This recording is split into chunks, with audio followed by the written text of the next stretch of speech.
بەناوی خۆی بەخشندەی میهرەبان سەرەتا سوپاستانەکەم لە ڕاستیە لە ساڵانی هەشتاکانە کە منداڵ بووین هێشتا لە کۆتاییەکانی قۆناغی سەرەتایی ئەوانەیە بووین زۆر حەزم بە وەرزشە کرد. حەزەکەشم هەر ئەوەندە نەبوو کە سەیری یاریەکی تۆپی پێ بکەم، بەڵکو حەزیشمە کرد لە مەجای وەرزشیە بخوێنمەوە. ئەو کاتەش هیچ شتێک بە کوردی نەبوو، هەتا ئەو کاتێک کە ئێمە حەزمان لە وەرزش بوو، هەتا کەناڵی کوردیەکەی تەلەڤیزیۆنی بەغاشکە هەبوو وەرزش بە کوردی تایە نەبوو. دوای ئەوە هات، لەبەرەوە هاتین ئەو ڕۆژنامانەی بە عەرەبی دەرەچوون لە بەغا دەرەچوون و هاتن ئەو کاتە ماڵمان لە هەڵەبجە بوو هاتنە ئەوێ ئەو پارەی کە پێمەدرا حەزمەکە بیەم بە ڕۆژنامەیەکی وەرزشی بیخوێنمەوە. ئەوە باشترین خزمەتی کرێگە چی زۆر لەگەڵ وەرزشیشان نەڕۆشتم وای کرد لەگەڵ زمانی عەرەبیە بە باشی ئاشنا ببم و وای لێ هاتبوو لە دوی ناوەندی بووم. مامۆستای عەرەبمان هەبوو کە دەرسی ئەوت بە تەلەبەکان بە عەرەبی ئەمتوانی بۆی بکەمە بۆ تەلەبەکانی هاوپۆلەکانی بکەمەوە بە کوردی و هەندێک جار پرسیاریشیان هەبوایە بەقەدەر توانای قسەکردنی ئەو کاتەم بۆیان بکەمەوە بە عەرەبی، یعنی لە وەرزشیەوە دەستی بەکرد. بەڵام سەبارەت بە خوێندنەوەی کتێب بێت لە ڕاستی ئەوانەی کە لە ساڵانی هەشتاکانە خوێندبێت یانەوە بە تایبەتی لە بواری ئاینیە حەزیان لە خوێندنەوە کە دەبێت کتێبەکان زۆر نەبوون. ئەو نامیلکانەی مامۆستا حەبیب محەممەد سەعید بە ڕەحمەت بێ ئەینوسی لە ژیانی هاوڵانە نامیلکەی زۆر کورد بوون. بەڕاستی ئەتوانم بڵێم بۆ زۆربەی زۆری ئەوانەی پابەندێکی دینیان تیا بووە کاریگەری ڕاستە و خۆیان هەبوو. مامۆستا ژیانی هاوڵانی بە تەواوەتی کورد کردبەوە بە زمانێکی کوردی پارا و نووسی بوویت.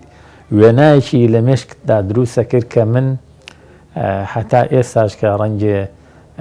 زیاتر لە 30 ئەوەندە ساڵ بەسەر هەندێک کتێبای خوێن بێتمەوە 30 ساڵی بەسەرا ڕۆشتە بێ ئێساش وێنەکان بە تایبەتیان لە ژیانی ئەبوو ئەیوبی ئەنساریە کە چۆن باسی ژیانەکەی ئەکاتوانە، یعنی جۆرێک لە تێکەڵبوونت بۆ دروست ئەبوو لەگەڵ ئەو کتێبانەیە. لەو نامیلکانەوە دەستمان پێکرد لە مزگەوتی ئوسامی کوڕی زەید بووین لە هەڵەبجە. ئەو مزگەوتە چالاکیشی تیا بوو، چالاکی ئەدەبی تیا بوو. بۆ نمونە هەر لەو منتقەی کە ئێمەی تیا بوو ئەو کاتە مامۆستا جوتیارە بوو کتێبی چرۆی باوەڕی تەبع کرده بوو کە شیعر بوون، شیعری دینی بوون، بە زۆریش لە مزگەوت تا بە سرود ئەمانوتەوە. لەوەوە وردە خوێندنەوە لەگەڵمانە دەستی پێکرد. لە ساڵی 1970 کە هەڵەبجە کیمیاباران کرا ئێمە ئاوارەی ئێران بووین، لەوێش هەوڵمەدا ئەگەر شتێک بە کوردی بێت یا بە عەرەبی وایە لە ڕۆژنامە یا مجەلە کە لەوێ دەستکەوتایە ئەم کەڕی حەزمە کرد هەر لە خوێندنەوە دانەبڕن. کە گەڕایشینەوە بە عێراق وەرنەگیرانەوە 2 ساڵ لە قوتابخانە بۆ ئێمە ئەزمونێکی ناخۆش بوو لە سلێمانی شاوەکو جۆرێک لە قاچاغوا بووین چکە ئەوایە بین بۆ دەشتی هەولێر لەو ئۆردوگایانە بین و ئێمە نەچووینە ئەوێ. لێرش ئەو دیسان لەگەڵ خوێندنەوەیە دەرفەتێکی زۆرتر بوو کە کاتم هەبوو خوێندنم نەبوو لەگەڵ خوێندنەوەیە بەردەوامی پێ بدەم. بەڵام ئیتر بڵێ وەکو تەمەن ئەچێتە تۆزێک تەمەنەگەیتە گەنجێتی حەزمان زیاتر لە شیعر بوو، لە ئەدەبیات بوو. حەزیشمە کرد کە بنووسم، یعنی لەوێوە یعنی لە دوای کیمیابارانی هەڵەبجە و حەزم پیا دروست بوو بۆ حەزمە کرد کە بنووسم. زۆر جار دەفتەرم هەبوو لە ماڵ و ڕەنگی ئێستاش ئەگەر بگەڕین لە کتێبخانەکەمە کە بەداخۆ لێرە نەبووبێنم هەندێک لەو شتانە مابن کە حەزم لە وێنە کێشان بوو بێ وێنەم کێشاوە، حەزم لە شیعر بوو بێ شیعرێکم نووسیبە. ئاوا دەستی پێکرد. ئەم کتێبە و کتێبەکانی تریش کە ژیانی هاوڵان مامۆستا حەبیب محەممەد سەعید ئەم نامیلکەکان لە چاپە کۆنەکەیە بچووکتر بوون لەمە، بەرجێکی سپی سادەیان هەبوو، بەڵام ناوەڕۆکەکەیان زۆر گەورە بوو. یعنی لە ژیانی ئەبوو ئەیوبی ئەنساریە کە زۆری حەدەث لەوەیە کە پێغمبەری خوا صلی الله علیه وسلم لە کۆچ ئاگاتە مەدینە و چۆنێتی پێشوازی لێکردنی و چۆنێتی بچوونی بۆ ماڵی و یعنی دیمەنەکان هەستە کرد لەگەڵ خوێنەوەی ئەم کتێبە هەستە کرد کە تۆش مناڵێکیت لە شاری مەدینەیەیت ئاوا پەرۆشی پێغمبەری خوا صلی الله علیه وسلم بە سەلامەتی بگاتە ئەوێ و لەگەڵی ئەڕۆی بزانی حوشترەکەی لە ماڵی کێیە، لە بەردەم ماڵی کێیە ئەوەسێت لەگەڵ ئەوانە و هەستکردنی ئەوان ئایا پێغمبەری خوا صلی الله علیه وسلم لەم قاتی خانوەکە بێ ئەوان لەوی ترابن یعنی دیمەنەکان هێشتا لە مێشکی ئینسانە ئەمێننەوە نەک هەرم کتێبەکانی تریشی وا بوو بۆ من ڕەنگی بۆ زۆر کەسی تری ئەو جیلەش بە تەمەنە جیاوازەکانەوە کتێبەکانی مامۆستا حەبیب محەممەد سەعید لەو کتێبانە بن کە کاریگەریان دروست کردووە لە دوای ڕاپەڕین یعنی بڵین ئەچمە قۆناغێکی ترە و کاتە لە پۆلی چواری گشتی بوو ماڵمان لە سلێمانی بوو دوای ڕاپەڕین بۆ بە تەواوەتیش لە 11/1992 پێشبڕکێکی شعری بۆ 4 قوتابخانەی ئامادەیی و دو ئامادەیی دواناوەندی و ئامادەیی کرابەوە لە سلێمانی لە هۆڵی ئەزمار ئەو هۆڵی ئەزمار ڕێکەوتە خوار نەخۆشخانەی جامیعەکەی ئێستا لەوێ بوو توانیم پلەی یەکەم بەدەست بێنم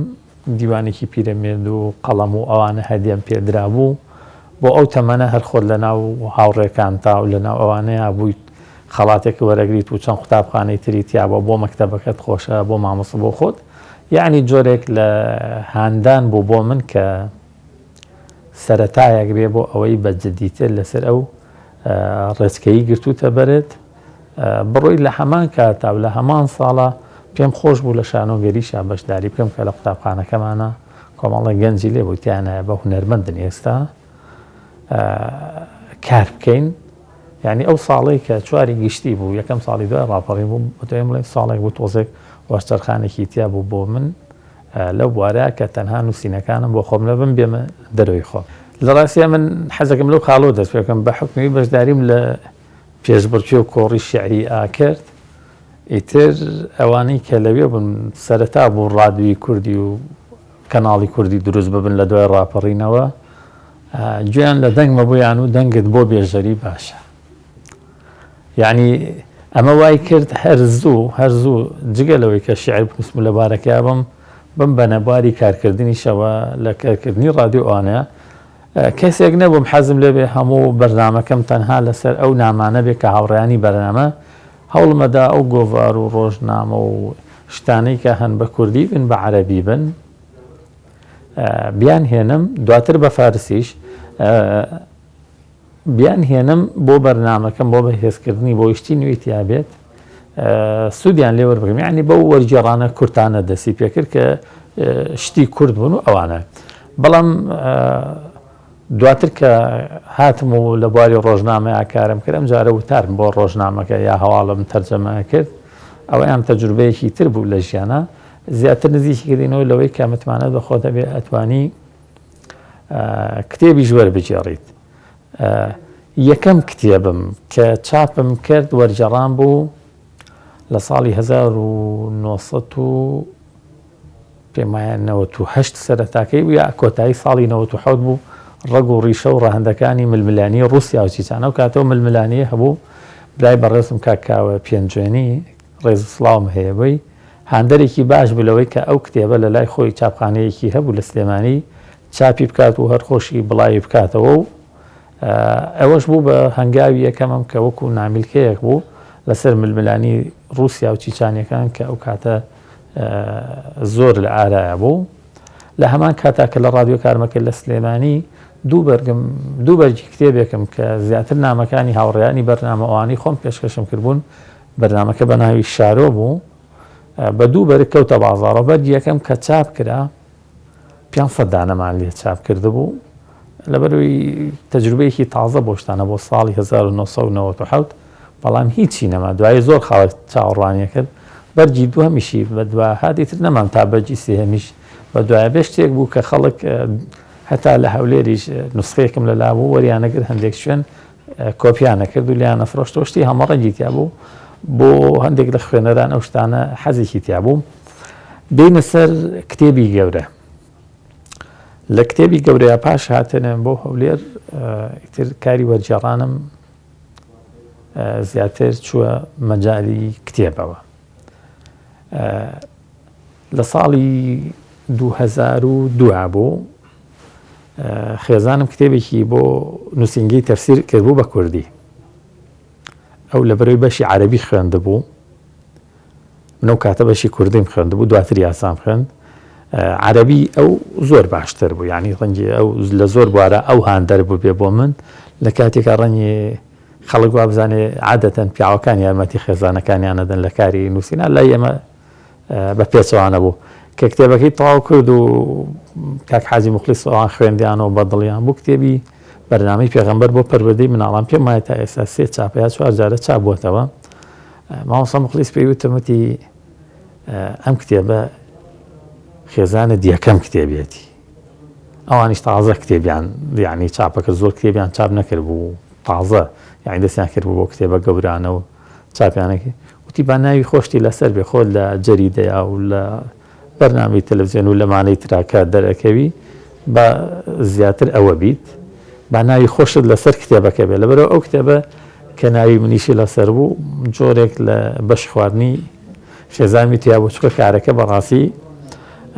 هی ئەو بوو. لەوەوە کاری وەرجێڕانمان ئیتر دەستی پێکردو و هەتا ئێستاش ئەگاتە زیاتر لە 22 کتێب و نامیلکە ئەوانە کە چاپ بۆ بێت. وەڵاهی لەو کتێبانەی کە خوێنێتەوە ئینسان زۆریان کتێبی زۆر باشن کە سەرسانبی بە ناوەرۆکەکەیان. من بەشێک لە ژیانیشم وەکو کاری ڕاگەیاندن و وەکو کاری نووسین و وەرجێڕان 6 ساڵ و 4 مانگ لە خزمەت دکتۆر مستەفا زەڵمی ئابووم بە ڕەحمەت بێ. ئەوەش بۆ من ئەزمونێکی تر بوو ئەو کاتە بوو کە من بەشێکی ئەو کاتە بوو کە هێشتا قوتابی یاسا بووم و دواتریش تەواوم کرد. یعنی هەر کتێبێک لەو کتێبانەی دکتۆر مستەفا زەڵمی خوێند و خۆزگەمە خوارد کە من نووسەرەکەی بوو. حەسوودیش لە عیلمە ئەڵێن جایزە. ڕەنگێک کاروانی ژیانم چکە من پێش چاپکردن کە هەر دەستخەت بە خوێندومەتەوە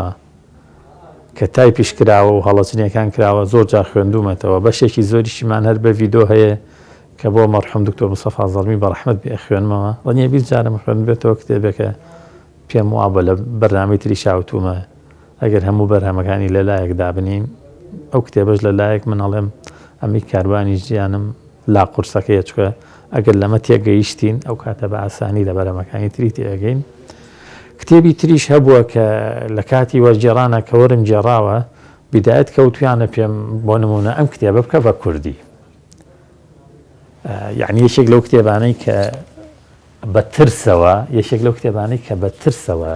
دەستم بۆ وەرجێڕانی بێت ئەم کتێبە بوو الخلافات السیاسیە بین الصحابة، ناکۆچیە سیاسیەکانی نێوان هاوڵان. ڕەنگە ئەگەر مامۆستا تۆفیق کەریم داوای وەرجێڕانی ئەم کتێبەی لێ نەکردمایە، هەر کەسێکی تر داوای لێ بکردمایە ناونیشانی کتێبەکەم بخوێندایەتەوە جورئەتی ئەوەم نەبوایە کە بێم کتێبێکی وا وەربجێڕم هەر لە عینوانەکەیەوە پێم وایە بۆچی ئاوا ئەوترێت، بۆچی بۆ ناکۆچیانە ئەوترێ ناکۆچی سیاسی بن. بەڵام لە کاتێکە مامۆستا تۆفیق کەریم وتر گومانم لە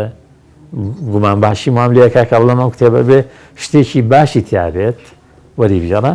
ناکۆچی سیاسەکانی نێوان هاوڵان. یەکێک بوو لەو کتێبانەی کە کتێبێکی زۆر جێبایەخ بوو لەلام کە کاری وەرجێڕانم بۆ کرد. محەممەد موختار شانقەیتیش کوڕێکی گەنجە، ڕەنگێ تەمەنی لە منیش بچووکتر بێت، لە قەتەر دانیشێت و مامۆسای زانکۆیە و کوڕێکی زۆر چالاکە. پرۆژەیەکی هەیە لەسەر ئەو بابەتانە کە نووسیونی. کتێبەکە کتێبێکی باشەوە چاپی دووەمێتی لە بەردەسە کە بە خۆشحاڵیەوە نووسینگەی تەفسیر چاپیان کردووە. کتێبی تریش هەبووە، یعنی هەر لەوانەی کە وەرم جێڕاوە. کتێبێکم بۆ سەنتەری زەهایی وەرجێڕا شێخ محەممەد غەزالی ڕوانگە و بیرەوەریەکانی، یعنی بۆ خۆی ئەو کتێبە کۆمەڵێک کتێبە لە یەک کتێبە، یعنی ئەگەر خەڵک بیەوێت لە سەرەتای سەرەڵانی مێژووی خوان موسلیمین لە ڕەوشی خەڵکی موسڵمان لە میسرە لە جیهانی ئیسلامیشا بەگەشتی تێبگات، لە ژیانی ئیمام حەسەن بەنای شەهید بە ڕەحمەت بێت تێبگات، لە کۆمەڵێشتی زۆر زۆر تێبگات. پێم وایە ئەبێ ئەو کتێبە بخوێنێتەوە. ڕەنگە ئێستا ئەگەر مۆبایلیش بە باشی بەکار بهێنرێت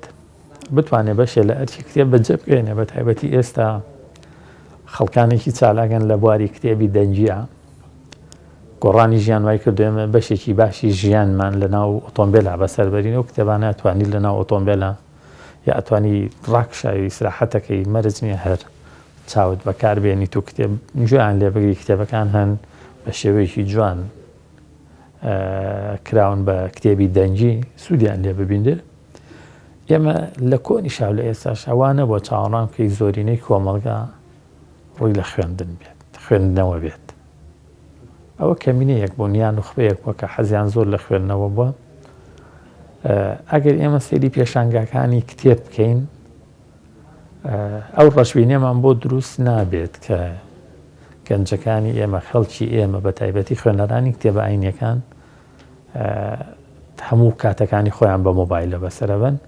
یعنی هەموو جارە پێشانگاکانە کرێتەوە یەکێک لەو خاڵانەی کە ئەوترێت زۆرترین فرۆشی کتێبەکان کتێبە ئاینیەکان بووە. کتێبەکانی تریژە فرۆژی خەڵکە گەنجەکەی ئێستا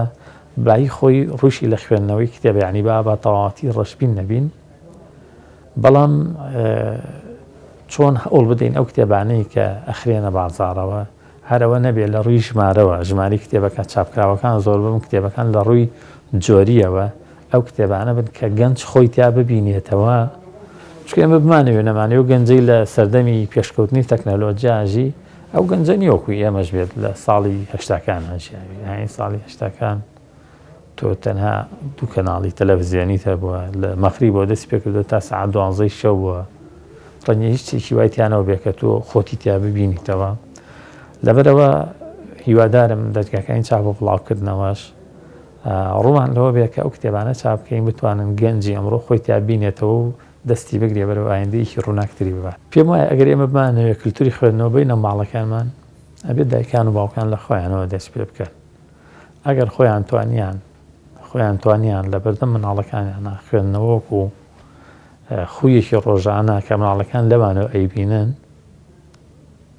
بیبینن لەماندا ئەوە ئەوانیش چاو لەوانەکەن. کتێبی زۆر ئێستا لە باری مناڵانە کە بتوانن بە نرخێکی گونجابی بە نەماڵەکانیان و بتوانن مناڵەکانیانی لەسەر هاندن بۆ خوێندنەوە. قوتابخانەش یعنی ئەتوانێت ڕۆڵێکی باش ببینێت، یعنی ئەکرێتەوە دەرسی هونەرت هەیە ئەو دەرسە بۆ نمونە لە مانجێکا ئەگەر 4 وانە هەبێت دووانیان تەرخان بکرێ بۆ وانی خوێندنەوە، ئەکرێت لە قۆناغی ناوەندیا هەر لە خوێندنەوەش بەدەچێ هاندانی تیابێ بۆ نووسین بەو شێوەیەش ئەتوانین وایلان لێ بکەین کە جیلێک دروست بێت کە ئارەزوی خوێندنەوە بکات.